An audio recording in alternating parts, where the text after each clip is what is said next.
Greetings, fellow dungeon delvers, and welcome to Dorans and Dragons. My name is Justin, and I'm going to be your guide to bringing your favorite League of Legends champions to life in Dungeons & Dragons. Today we're building Blitzcrank, the Great Steam Golem. Blitz is a mechanical golem who was found by Victor and enhanced by him via Hex Tech. They were given the name Blitzcrank from the fizzing arcs of lightning that surrounded their body. Blitzcrank has no sense of appropriateness, and once given a directive, will follow that directive to its completion and in the most direct way possible. One such time, Blitz destroyed an entire factory owned by a chem baron when Victor asked him to clear the nearby neighborhood of chemicals. Blitz fled and now roams the city, assisting Zonites wherever they can. Before we get started with the build, go ahead and like the video and hit that subscribe button so you're always notified when we release our builds. We'd like to take a minute and thank our awesome patrons over on Patreon who support us every month. Thanks for helping us keep the lights on and the hamsters running on their wheels. If you like our videos and want to support the channel, come join us over on Patreon today for just $1 to get access to our awesome Discord community where we talk League and D&D all day long. Alright, now let's get into it. Here's a quick preview of the build. For race, we're going with Warforged. Per usual, our stats are going to be determined using the standard array. We do have a multi-class requirement of 13 in Strength and Intelligence. Our level path will be 1 quick level in Fighter, then 16 levels in Artificer, and 3 more in Fighter. Blitz's passive, Mana Barrier, will be the defensive field feature. Their Q, Rocket Grab, is going to come from the Armorer Guardian's Perfected Armor. Our W, Overdrive, is perfectly recreated with the Haste spell. Their E, Power Fist, will come from the Trip Attack Battlemaster Maneuver. And finally, we get our ultimate Static Field from Shocking Grasp and Shatter. For race, we're going to get our Golem on with Warforged. Warforged gain a +2 to their Constitution, and will also take a +1 to our Intelligence. They also gain Constructed Resilience, giving advantages to saves against being poisoned and resistance to poison damage, as well as being able to ignore eating, drinking, breathing, sleeping, and disease. And finally, magic can't put you to sleep. To explain your method of sleeping, Sentry's Rest is going to let you take a long rest by spending 6 hours in an inactive, motionless state, letting you keep watch at all times. We're also going to be able to enhance our body with Integrated Protection, giving us a +1 to our AC and the ability to incorporate our armor into our body, meaning it cannot be removed against our will as long as we're alive. And finally, Specialized Design is going to give us proficiency with Intimidation. For background, we're going to craft our own, called the Zonite Vigilante, or Zonite Vengeance if you want to throw some eyeliner on yourself and listen to Nirvana. Anywho, we're going to pick up skill proficiencies in Survival and Athletics, and borrow the City Streets feature from Urchin. This is going to enhance your knowledge of the city you're in, and help you find your way through town that others would miss, and you can navigate twice as fast as normal. For stats, we're going for the balance Blitz is almost always maintained with the standard array. Roll if you want to, but keep at least a 13 in your Strength and Intelligence for multi-classing purposes. Strength is going to be our top stat, so we can bash people with our massive fists. Constitution will be after that, so we can add some thickness to our boy. Intelligence is going to be a 13 for multi-classing reasons only, since Blitz isn't exactly a genius. Then we'll grab Dexterity, since a rolling golem gathers no rust. We'll have an average Charisma, and dump Wisdom. For equipment, we're going to augment our Warforged body with some Chainmail. Don't worry, I'll explain more when we get into our subclass choice. Alrighty, we're going to kick off the build with a quick level in Fighter. Fighters have a D10 hit die, and give us proficiency in Heavy Armor.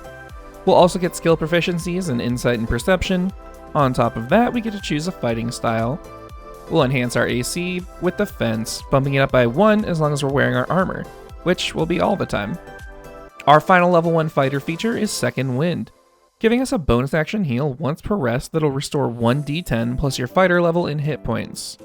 Remember to use it before you spend any hit die on a short rest. Alrighty, now that we can actually wear our armor and integrate it, we'll swap over to Artificer for a bit. Artificers have a D8 hit die.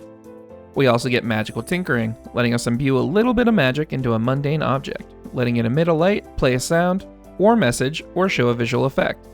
Then we'll get our Ultimate's passive ability with the Shocking Grasp cantrip. We'll make a spell attack roll and deal 1d8 lightning damage, and block reactions until the start of that creature's next turn. Remember, if they're wearing armor or made of metal, you get advantage on your attack roll. Second level Artificers learn how to infuse items with their Artificer infusions. We only have 2 to discuss here, but feel free to fill them out. Enhanced Defense is going to let us buff our chainmail with a +1 to our AC until level 10 when it bumps up to a +2. The other infusion is going to come at level 10, where we'll replicate Gauntlets of Ogre Power, which will give us a 19 in our strength score, so we don't have to spend any ASIs building up our strength. At level 3, Artificers choose their Artificer specialty. We're going to improve our mechanical selves with the Armorer subclass. This is going to let us turn our armor into arcane armor and then customize it further with the armor model feature. There are 2 options for the armor model, and we're going to go with Guardian. Choosing this option gives us 2 additional features: our Thunder Gauntlets that will let us deal 1d8 thunder damage with each punch. They'll also cause disadvantage on their attack rolls against any target but you, which essentially gives you a soft taunt. The other feature is Defensive Field, which will be our passive. As a bonus action, you can gain temporary hit points equal to your Artificer level. You have charges for this feature based on your proficiency bonus that recharge on a long rest. 4th level Artificers gain the first ability score improvement of the build. As always, we'll go over all of your options here so you can pick and choose for yourself along the way. At 4th level Artificer, we'll go with Heavy Armor Master, giving us a point in our strength, and reducing all bludgeoning, piercing, and slashing damage by 3 as long as you're wearing armor. At Artificer 8, we'll get Metamagic Adept to give us 2 sorcery points to adapt our ultimate a bit, which we'll talk about next level. Careful Spell is going to let us spend a sorcery point to exclude ourselves from needing to make a save when we cast it on ourselves, and Transmuted Spell will let us spend our 2nd point to convert the thunder damage to lightning damage. At Artificer 12 and 16, we'll bump our Constitution scores 2 points each, maxing it. And finally at Fighter 4, we'll take Tough, giving us 2 extra HP per level for even more tankiness. Level 5 Artificers get extra attack and learn 2nd level spells. Extra attack is going to let us make 2 attacks now instead of 1. We'll also get our ultimate with Shatter, a 2nd level spell. You create an explosion of sound within a 10-foot radius sphere and deal 3d8 thunder damage on any creature who fails a Constitution save. Don't forget to use Transmuted Spell to transmute this thunder damage into lightning damage for the proper effect. Level 7 Artificers gain Flash of Genius, letting Blitz spend their reaction to add their intelligence modifier to any ability check or saving throw you or another creature within 30 feet makes. Level 9 Artificers learn 3rd level spells. We'll get our W with the Haste spell. Haste is a perfect recreation of the spell, because we'll get double the movement speed, +2 to AC, advantage on dex saves, and an additional action once per turn. Then when it's over, you're overwhelmed with a case of the sleepies and need to rest until the start of your next turn. At level 15, we'll get our hook with the Perfected Armor feature. This enhances our armor, letting us spend our reaction anytime a creature ends its turn within 30 feet of you. With this reaction, you force a strength save on that creature, and if it fails, you yoink it up to 25 feet of you. Then you get to make a punch on top, which you can apply Trip Attack to, giving you the true QE combo. Back over to Fighter now to finish the build. 2nd level fighters get one of the best features in the game, Action Surge, letting you push yourself and take 2 actions on a turn, once per rest. And for the final level we'll discuss in the build, level 3 fighters choose their martial archetype. We're going to get our knock up with the Battle Master, giving us combat superiority die to spend on our Battle Master maneuvers. It's a d8 and you get 4 of them.